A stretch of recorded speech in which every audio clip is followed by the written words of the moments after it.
Shalom, shalom, j'espère que tu vas bien, que la grâce de l'Éternel te localise et que tu jouisses de cette grâce au nom de Jésus. Aujourd'hui, je voudrais te poser une question. As-tu des résolutions pour l'année 2025? As-tu des objectifs?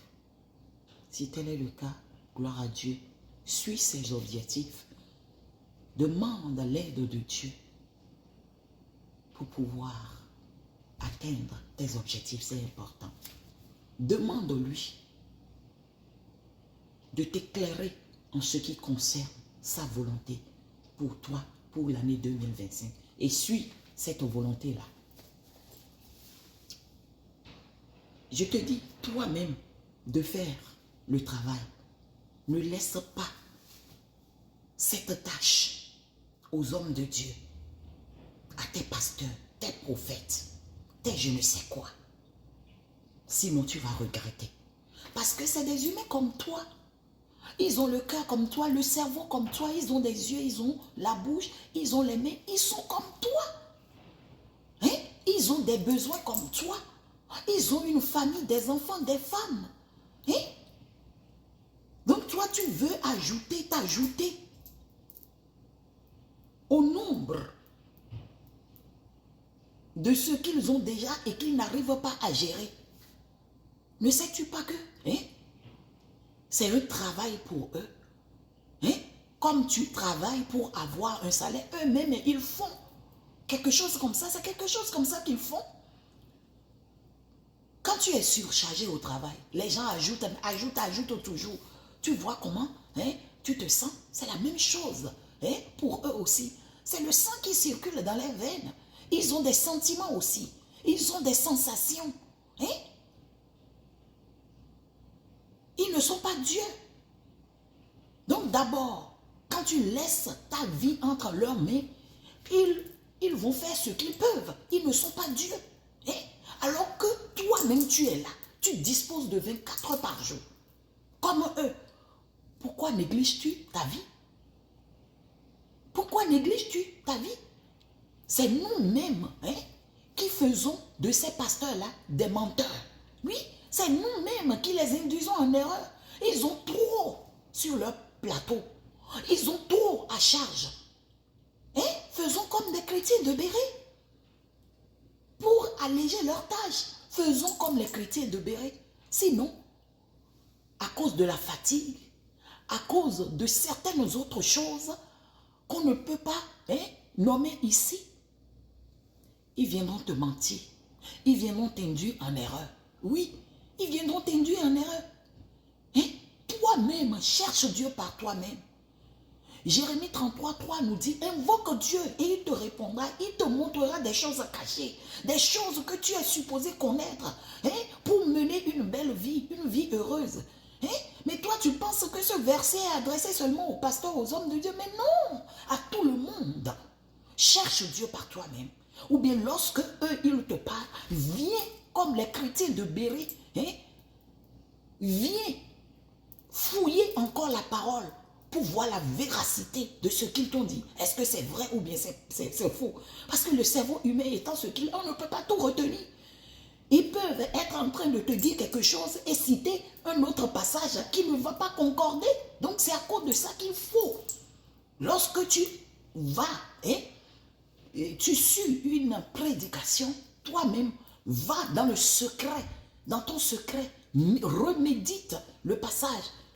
Remédite le passage et demande à Dieu de te parler.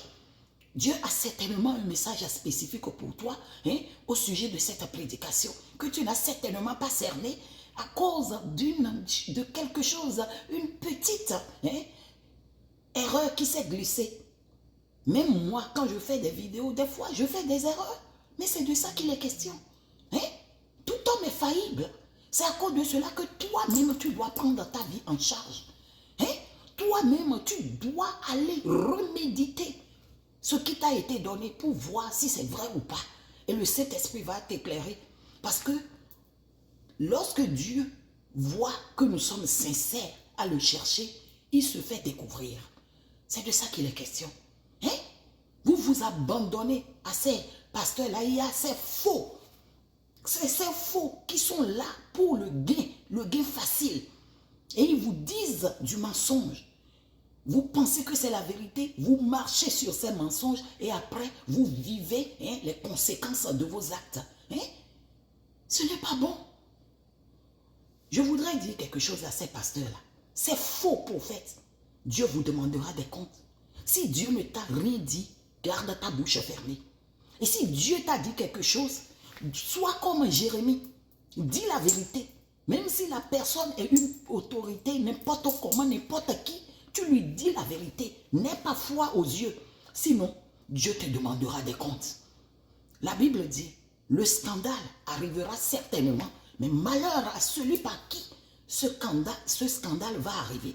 Faites attention avec vos prédications à deux balles là, avec vos prédications visées là. Faites attention. Venez avec le message que Dieu vous a confié. Si Dieu ne t'a rien confié, viens, prie. Ou bien chante les mélodies de Dieu. Chante. Loue le Seigneur avec le peuple. C'est mieux que de venir raconter sa vie, venir raconter du verbiage qui n'a ni queue, ni tête, ni queue. Et vous induisez les gens en erreur. Sinon, si nous revenons à cette affaire de divorce du pasteur, du prophète Ferdinand et Kane, il y a trop de polémiques autour. Chacun dit sa version. Mais où est la version de la Bible? Pourquoi tout le monde ne parle pas la même chose? Pourtant, la Bible est unique.